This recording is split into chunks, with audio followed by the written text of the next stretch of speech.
Hello everyone, নতুন একটি ব্লগে সবাইকে স্বাগতম। আমি মাহিয়া বুশরা ফ্রান্সের তুলুস থেকে। আর আজকে হচ্ছে শনিবার।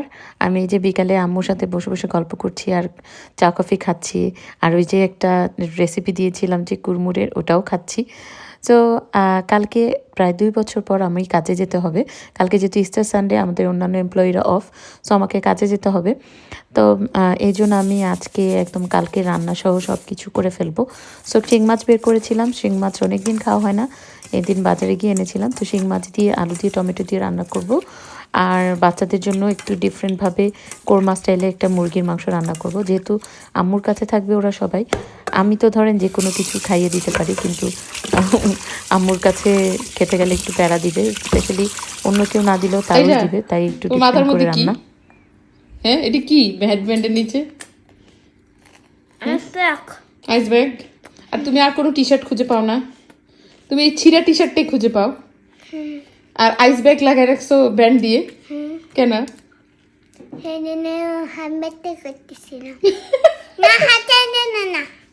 হাসার জন্য না, তুমি ক্রিয়েটিভ হয়েছে, এটার জন্য হাসতেছি।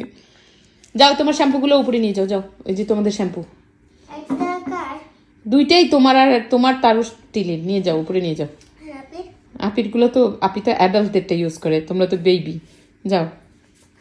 তাই শিবপুরি এত ফানি, সে মাথায় ব্যথা পাইছে, তো মাথার আইস ব্যাগ লাগাইছে, সে আইস ব্যাগটাকে ব্যান্ড দিয়ে লাগাই রাখছে।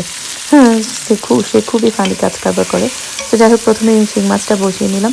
আপনারা কে কীভাবে শিং মাছ রান্না করেন? আমি কিন্তু সবসময় একটু জিরা ফোড়ন দিয়ে রান্না করি। আর এই যে 2টা মুরগি, ছোট ছোট বাচ্চা 2টা মুরগি ছিল ফ্রিজে, বড় মুরগিও আছে, কিন্তু বড় মুরগিগুলো এখন রান্না করতে গেলে সময় বেশি লাগবে, এই জন্য বাচ্চা মুরগিটাই বের করলাম। বাচ্চা মুরগিটাই কেটে রান্না করব। এত ছোট ওই মুরগিগুলা, একটার তো ওজন মনে হয় 400 গ্রাম, একটার ওজন 400 গ্রাম কি 350-400 গ্রাম হবে, একটা 500 গ্রাম। কিন্তু এই মুরগিটা কিন্তু বাচ্চা হলেও অত বেশি নরম না। এমন না যে বাচ্চা মুরগি বলে যে একদম নরম তুলতুলে, খেতে খুবই মজা। আমাদের দেশে যেমন রোস্টের জন্য বাচ্চা মুরগি ইউজ করে না, ঠিক ওই রকম লাগে টেস্ট। সো এটাকে বেশি টুকরা করার কোনো উপায় থাকে না। 4 টুকরা, বেশি হলে একটা টুকরা বেশি, মানে 5 টুকরা এরকম করা যায়, এর বেশি করা যায় না। আর ওই যে বললাম, যেহেতু আম্মুর সাথে বাচ্চারা থাকবে, ওরা যাতে প্যারা না দেয়, এই জন্য মানে একটু ডিফারেন্ট করে রান্না করে দিয়ে একটু কোরমা রান্না করব, আর একটু পোলাও রান্না করে দিয়ে যাব। আর এই যে মুরগি কাটতে কাটতে আমার মাছের পেঁয়াজটা হয়ে গেছে, একটু টমেটো দিয়ে দিলাম। আর সাথে সব মশলা, আদা রসুন জিরা গুঁড়া, আমি ধনিয়া দিই না মাছে কখনো, দিয়ে একটু কষিয়ে, হালকা কষিয়ে, তারপরে যে মাছ আর আলুটা একসাথে দিয়ে দিলাম। আর মুরগি যেহেতু ছোটো ছোটো, তাই মুরগির মধ্যে কয়েকটা ডিমও দিয়ে দিচ্ছি।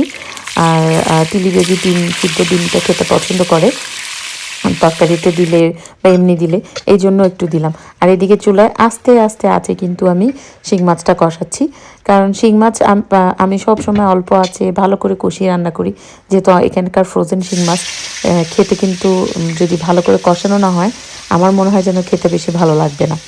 আর ডিম ভাজা হয়ে গেছে, এখন সেম তেলেই দিয়ে দিচ্ছি হচ্ছে পেঁয়াজ পরিমাণ মতো। আর আজকে হচ্ছে একটু মানে ডিফারেন্ট করে রান্না করব মুরগিটা। আর আমি কিন্তু আপনাদেরকে সবসময় সেই রান্নাগুলোই শেয়ার করি, যেটা খাওয়ার পর আমার বাচ্চারা খুব প্রশংসা করে বা বাসার সবাই প্রশংসা করে। সো এই ভিডিওটা যেতে যেতে অলরেডি তারা একটুখানি খেয়ে ফেলেছে, সো তারা খুব প্রশংসা করেছে, তাই এটা শেয়ার করলাম। আর বাসার কিচেনে যখন একা কাজ করি, তখন তো মাল্টিটাস্কিং করতেই হবে। পেঁয়াজ ভাজতে দিয়ে সবজির জন্য মিষ্টি কুমড়াও কেটে নিচ্ছি, একটা বুটের ডাল দিয়ে একটা মিক্স ভেজিটেবল রান্না করব। নর্মালি তো ধরেন যে আমি বাসায় থাকলে প্রতিদিনই কিচেনে কিছু রান্না করা হয়, অল্প একটু হলে, অ্যাটলিস্ট বাচ্চাদের খাবারটা প্রতিদিনই করার চেষ্টা করি। বাট কালকে যেহেতু থাকবো না, এই জন্য একবারে সব রান্নাবান্না করে দিয়ে যাচ্ছি। তো পেঁয়াজ আধা ভাজা হয়ে গেছে, এখন হচ্ছে আস্ত গরম মশলা দিয়ে দিলাম, এলাচ, তারপরে লং, দারচিনি আর গোলমরিচ, এগুলা। এর বাইরে অন্য কোনো কিছু দিব না। দিয়ে তারপরে এই যে চিকেনটা পানি ঝরিয়ে রেখেছিলাম ধুয়ে, সেটাও একবারে দিয়ে দিলাম। আর এই এখন কিন্তু চিকেন মানে পেঁয়াজটা আধা ভাজা হওয়ার পরে দিয়েছি চিকেনটা, তাহলে চিকেনটা আর পেঁয়াজটা একসাথে আরও বেশি করে ভাজাভাজি হবে। আর দিয়ে দিব হচ্ছে আদা রসুন বাটা। আর মুরগিতে কিন্তু সবসময় রসুন বাটাটা একটু বেশি আদা বাটার চেয়ে আমি দিই। আর গরু মাংস হলে হচ্ছে আদা বাটা, গরু মাংস খাসির মাংস হচ্ছে আদা বাটা বেশি। সো দিয়ে তারপরে একটু ভাজার পরে এখন এটার মধ্যে দিয়ে দিলাম হচ্ছে শুকনো মরিচের গুঁড়া আর বেশ খানিকটা ক্যাচাপ, মানে ক্যাচাপ প্রায় 3 টেবিল চামচের মতন দিয়েছি। মুরগি তো এখানে 1 কেজির একটু কম, আর ক্যাচাপ দিয়েছি হচ্ছে 3 টেবিল চামচের মতন ক্যাচাপ দিয়ে একটাকে অল্প আছে ভালো করে আবার একটু কষাচ্ছি। আর একটু দিয়ে দিলাম ধনিয়ার গুঁড়া। আর পানি কিন্তু এই যে এখন যে একটু দিলাম এই এতটুকুনি, পানি আর দিব না। এরপরে পুরো রান্নাটাই আমি করব হচ্ছে দুধের মধ্যে। বেশ সময় নিয়ে আস্তে আস্তে করে কষিয়ে কষিয়ে রান্নাটা করতে হবে, চুলার আঁচ একদম কম করে দিয়ে। তো একটুক্ষণ কষানোর পরে ডিমটাও দিয়ে দিলাম, ডিমটা দিয়ে একটু করে দুধ দিয়ে দিলাম, দিয়ে এখন আবারও ঢেকে দিব, ঢেকে দিয়ে কষাবো। মশলা কিন্তু খুব তেমন বেশি দিতে হবে না।